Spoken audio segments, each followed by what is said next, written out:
Okay, I have a question. I have seen all these clickbait videos that my little brother watches. These videos have no real content, mostly just young adults shouting and overacting to little stuff. For example, dropping a watermelon from a height and being surprised that it bursts. How do you think YouTube could aim to promote better content through its creators? These channels exist only to gain views and thus money through children's lack of knowledge. I'm not even sure if it's on YouTube's agenda to look at that sort of content and then decide that they want to promote something else. I think that they try to aim for their idea of fairness and then implement it with automated systems, which usually leads to complete chaos. And if they were to take a stance against this sort of content and perhaps promote some more educational stuff and shine a spotlight on it, you'd probably find people would then start talking about YouTube isn't fair and biases and stuff. Now, when it comes to this type of content, we do have to be a little bit judgmental here. You know, there is some value that it's light-hearted entertainment for younger people, or if you don't really want to get into a heavy topic. But what I do think is important with this type of content is maybe not to be overly critical of it, because for someone who enjoys it, they're probably going to be emotionally defensive of what they enjoy. I think it's important sometimes to just be the other path and to, be interested in these other things. So perhaps rather than telling your younger brother that, oh, what you're watching sucks and you shouldn't watch that, try and lure them into something else, maybe some sciencey videos or mathy stuff. There's loads of really cool edutainment on YouTube that can, really get you thinking and teach you stuff and be a lot of fun and entertaining as well. So if I'm giving advice here, it would be perhaps to try and lure your younger brother into some more educational entertainment and, leave the criticism aside, because they're probably not going to understand or listen to it. If you haven't seen it already, I highly recommend you check out the Royal Institutions video with Tom Scott, talking about how there is no algorithm for truth. A lot of the things he talks about are really informative, and it's extremely relevant to the whole YouTube demonetization fiasco. It's about an hour long, but it's definitely worth checking out. I think you'd enjoy it. Well, I did watch the entire thing, and I've got to say it was absolutely fabulous and spot on. I have heard many of the things that he talked about in this from many different other angles, but of all the topics he covered, he really brought it together with just some of the most level-headed, rational, well-thought-out ways of explaining what exactly is going on. I highly recommend this to other people that are watching. However, there is just one little thing that I would nitpick. He was describing streamers and how they stream for an hours on end, being enthusiastic, thanking people for coming into their community, and he described it as emotionally draining. And that was a moment where I thought, you've stepped over a boundary here. You haven't done this. Doing streaming and having that kind of experience isn't emotionally draining, at least not for me. It's invigorating and it gets me fired up, and I absolutely love doing it all of the time. As you know, I stream a heck of a lot. So that was like the one little thing that I can nitpick, but the rest of it was absolutely fantastic. I can't relate to your story. Sounds weird, I know, but here we go. When others tell a story of the stuff they did in their youth, I always feel like I never had an adventure and like my life is dull and boring. No adventures with friends, no awesome stuff, just schoolwork all the time. On the other hand, my brother's always got to do awesome computer stuff with my dad, which kind of stings to this day. I have two things to say. One would be find a hobby, find something to do. If you really feel like things are dull and boring, find a way to spice it up. Don't be afraid of trying to get into something, pick up a hobby or find something you can be passionate about. If you're new to something, it'll probably involve failing a lot, but that's part of the fun. Learning a skill or a new craft, you're going to start off not being very good, and then over time you can slowly get better. Now, the other thing I would say about not being able to relate to the story, I think it's a good thing to take pleasure in other things that people are passionate about. I really like listening to people who are passionate about things. Sometimes it helps me get into what it is they're talking about. A lot of the time it might not just be for me, but when someone is passionate about something, you can really kind of take in that energy, learn about a different world, and it doesn't have to be anything you particularly directly relate to, but I think it is a positive thing to have people be passionate in the world and be able to share that. So I would embrace that. I would embrace listening to someone who's passionate and talking about something. You said that you used other people's programs to mod games, but how much do you actually know about programming? On one hand, not a lot about doing programming or knowing programming languages.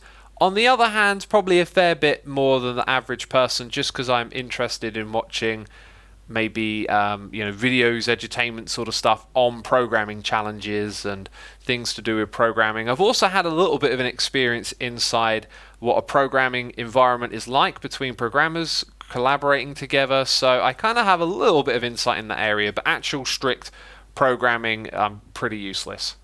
I googled it, and it seems that the time it takes for nuclear waste to become safe really depends on the radioactive materials, but of course this is just a Google search. I really like this comment because you just point out, hey, I just went to Google and searched this thing, I don't know if that's true or not.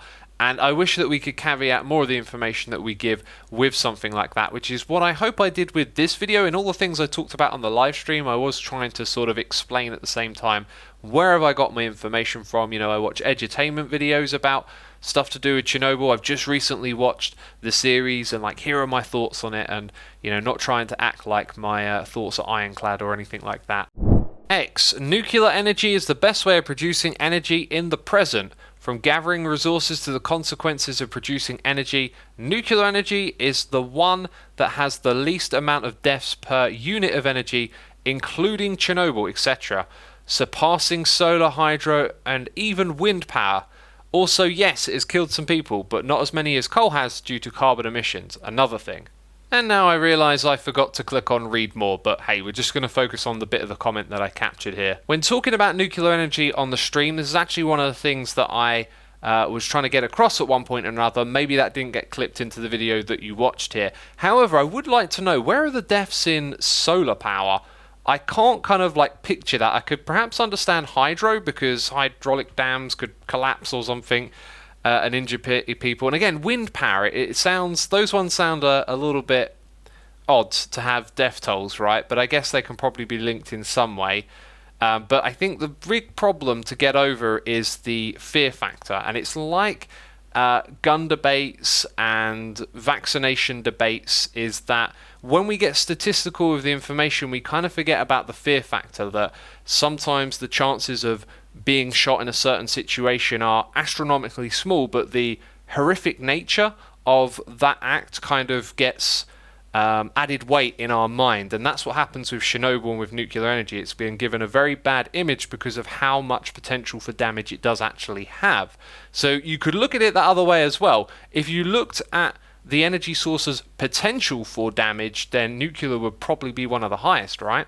The reason you never saw the footage of Chernobyl until recently is it makes the USSR look bad during the Cold War. The context in which I made this comment was, I thought from years ago I'd learned about Chernobyl that I kind of knew all there was to know, which is quite an ignorant thing to do really, and I had no idea that there was footage. Now, it makes total sense that it would never have been revealed at the time that it happened. However, I'm talking 5 to 10 years ago.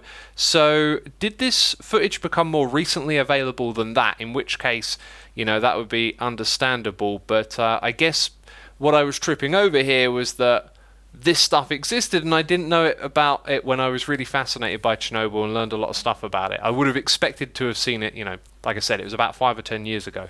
First off, I'm not a professor of science, but I've studied nuclear physics and Chernobyl. That said, to touch on the Chernobyl disaster, it was not a misstep in progression or a company cutting corners. The scientists were running an experiment which they told nobody about, and they did a miscalculation resulting in the accident. This was further made worse by the people that worked at Chernobyl, didn't tell anyone about the disaster.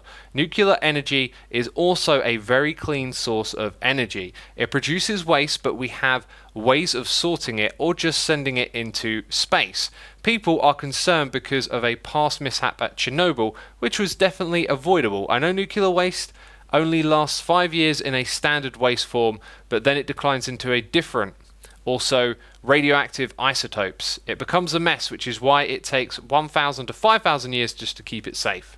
Very interesting stuff. Thanks for sharing all of that. When I watched the Chernobyl show, I got the impression it wasn't so much about scientists making a mistake, but there was a breakdown of communication inside the Chernobyl factory, and the sort of ignorance of having to appease your bosses and the chain of command inside the Soviet system meant that this scientific experiment they went horribly wrong for that reason. When I first read this comment, I thought you were sort of blaming it on the scientists, but reading it again, it seems far more of a neutral comment, so I thought I'd just add my thoughts there onto it. I liked the music in the background. I'm glad you liked it. I believe it was Crinkles, awesome music that we have on the streams quite often. The story there is I forgot to run the software that records my voice separately so there isn't any audio, which is what we do for this channel, and I messed up on that day, and so when this got clipped it had the music in it. Song names, sad face. They are written in the bottom left of the screen, so you can find the song names right there.